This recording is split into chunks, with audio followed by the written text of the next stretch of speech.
कोकणातील प्रत्येक अपडेट जाणून घेण्यासाठी आजच माझे कोकणच्या सोशल मीडिया प्लॅटफॉर्मला लाईक, फॉलो आणि सबस्क्राईब करा. खेडमध्ये भूमिपुत्र फार्मर अँड प्रोड्युसर कंपनीच्या वतीने Excel industries limited, Vivekanand research institute Lote, Khed taluka कृषी विभाग आणि आत्मा या संस्थांच्या सहकार्याने रत्नागिरी जिल्ह्याच्या खेड तालुक्यातील भरणे येथे शेतकरी मेळाव्याचं आयोजन करण्यात आलं होतं.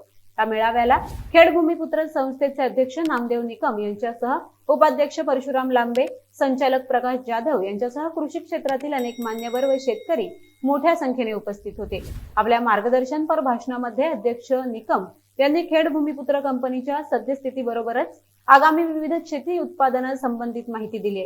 खेड तालुक्यातील सर्व शेतकऱ्यांनी कंपनीचे सभासदत्व घ्यावे असं आवाहन त्यांनी यावेळी शेतकऱ्यांना केलंय.